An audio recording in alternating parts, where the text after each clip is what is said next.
Olá, bem-vindo ao nosso canal. Eu sou o pastor João Balbino. Nós estamos na série Mensagens para os Remanescentes. Nesse vídeo, veremos o conteúdo do capítulo de número 21 do livro de nossa autoria.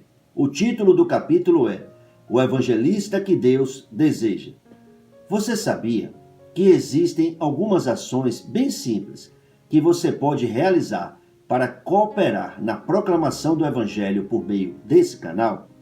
Quais são essas ações? As suas orações, a sua inscrição no canal, deixar o seu like, tecer comentários e compartilhar os vídeos.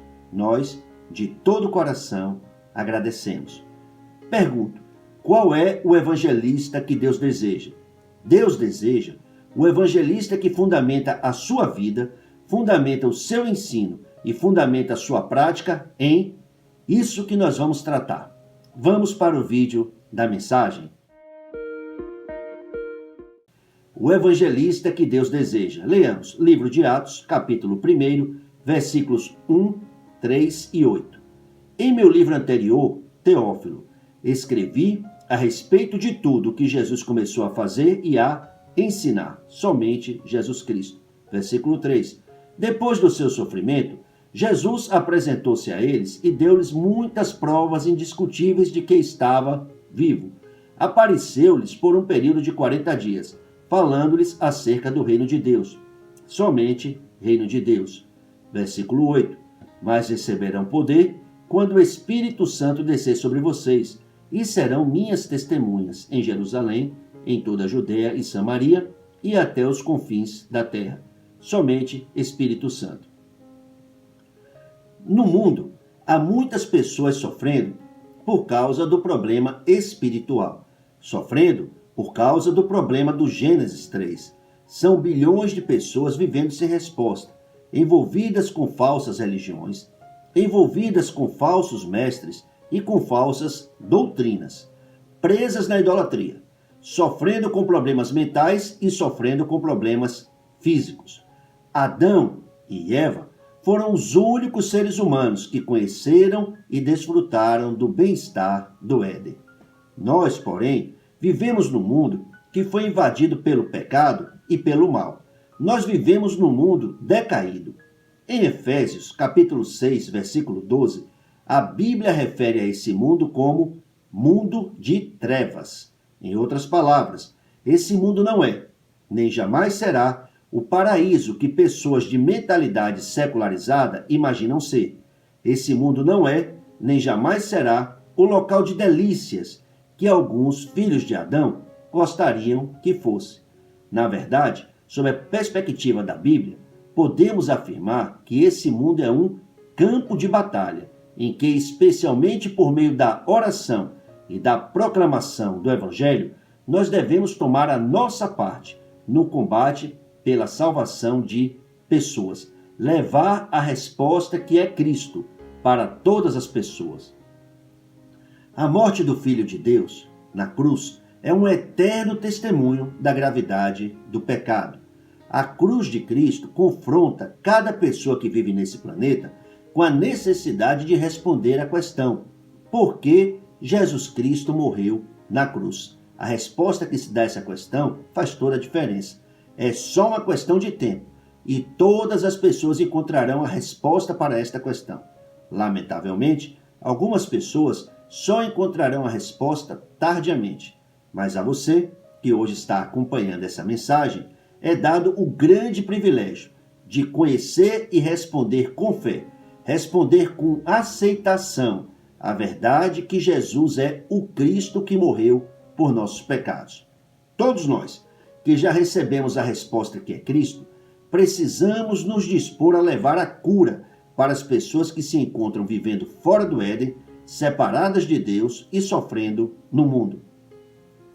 Em Jeremias, capítulo 6, versículos 13 e 14, no contexto de censura e de anúncio de juízo, Deus disse: desde o menor até o maior, todos são gananciosos, profetas e sacerdotes igualmente. Todos praticam engano. Eles tratam da ferida do meu povo como se não fosse grave Paz, paz, dizem, quando não há paz alguma. Hoje, todos que estamos em Cristo somos sacerdotes. E nós precisamos decidir ir num caminho contrário ao caminho que seguiram alguns entre aqueles que nos antecederam e que foram censurados pelo Senhor. Definitivamente, Deus não está no negócio de associar e de entreter pecadores, enquanto eles seguem sem arrependimento algum, sem conversão alguma, indo um pouco mais na direção do desastre eterno a cada dia. A ferida espiritual jamais será sanada por meio daquele tipo de atitude de engano que massageia o ego e entorpece a alma de pecadores.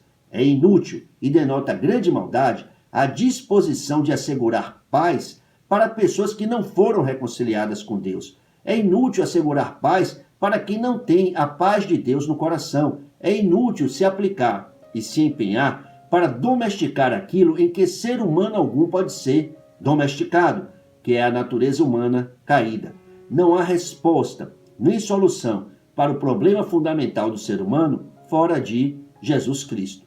Se você tem a resposta que é Cristo, seja correto com Deus, seja correto com seus semelhantes e seja correto com você mesmo. Organize o Evangelho e proclame o Evangelho. Mas se você ainda não tem a resposta que é Cristo, você já sabe que precisa se arrepender. Pergunto, como podemos levar sanidade ao campo que Deus tem nos confiado? A maneira bíblica de tratar a ferida espiritual é por meio do Evangelho de Deus, que é Cristo somente. A verdade não pode ser sonegada. O problema espiritual não pode ser ignorado. Precisamos enxergar a realidade à nossa volta por meio da lente da Bíblia. Precisamos ter clareza quanto à gravidade, quanto à extensão e quanto às consequências do pecado dos primeiros pais. E, junto com isso, precisamos nos dispor a proclamar no campo o Evangelho de Deus, que é Cristo. Jesus é o Cristo, a resposta e a solução de Deus para tudo. Somente Cristo, Jesus Cristo é suficiente, Cristo é a nossa mensagem. Muitas vezes, os problemas na família, na igreja e no campo permanecem não por ignorarmos aquilo que temos que fazer, mas por uma razão ou outra não estarmos fazendo aquilo que deveríamos fazer, por não darmos primazia em nossas vidas a Deus e às coisas dadas por Deus, por não vivermos como testemunhas de Jesus Cristo. O evangelista Lucas, autor do evangelho que leva seu nome e também do livro de Atos, nos dá o exemplo, nos mostra em que devemos focar, em que devemos nos concentrar. Nos diz claramente quais devem ser os nossos parâmetros. Em Atos 1:1, a Escritura deixa claro qual foi o elemento central, o assunto que Lucas tinha em mente quando escreveu o Evangelho. Lucas disse: escrevi a respeito de tudo que Jesus começou a fazer e a ensinar. Em outras palavras, o tema absoluto dos escritos do evangelista Lucas foi somente Jesus Cristo. Em Atos 1:3, Lucas mencionou o seminário de 40 dias que o Senhor ressurreto proporcionou aos primeiros discípulos. O tema do seminário foi somente o reino de Deus. E em Atos 1:8, Lucas documentou a promessa de Jesus: receberão poder quando o Espírito Santo descer sobre vocês, e serão minhas testemunhas até os confins da terra. Em tela, a pessoa do Espírito Santo, somente Espírito Santo. Pergunto, qual é o evangelista que Deus deseja? Deus deseja o evangelista que fundamenta a sua vida, fundamenta o seu ensino e fundamenta a sua prática em, número 1, Atos capítulo 1, versículo 1, somente Jesus Cristo. O evangelista que Deus deseja é aquele que confessa e que ensina que Jesus é o Cristo, que por meio de seu sangue, por meio de sua vida derramada na cruz do Calvário, consumou tudo. Jesus Cristo é suficiente, somente Cristo. Número 2, Atos 1:3, somente o reino de Deus. A mensagem do reino trata do senhorio absoluto de Jesus Cristo sobre tudo e sobre todos, e também do combate espiritual em favor das vidas. O evangelista que Deus deseja é aquele que, além de orar, venha o teu reino, seja feita a sua vontade, também submete a própria vida ao rei, busca o reino de Deus e a sua justiça como prioridade máxima, proclama o evangelho do reino, cura os enfermos, expulsa os demônios, quebranta as forças das trevas, em outras palavras, é ativo no campo. Número 3 é Atos 1:8, somente o Espírito Santo, é o enchimento e a direção do Espírito Santo. O evangelista que Deus deseja é aquele que é testemunha de Jesus Cristo para todas as pessoas. Em outras palavras, o evangelista que Deus deseja é aquele que compreende que Jesus Cristo é para o campo. Olhando para o mundo de onde você está, ore continuamente, organize a mensagem e proclame o evangelho em todos os seus encontros no campo. Oremos. Pai, te damos graças por Jesus Cristo que nos deu a salvação eterna. Que possamos fundamentar a nossa vida, fundamentar o nosso ensino e fundamentar a nossa prática dentro de somente Cristo, somente reino de Deus e somente o enchimento e a direção do Espírito Santo. E dessa maneira, levar a resposta correta para todas as pessoas e também dar a resposta correta de amor ao Senhor, o campo, os discípulos e a próxima geração. Eu oro em nome de Jesus Cristo. Amém. O tema do próximo vídeo é: a fé correta é poderosa para salvar gerações.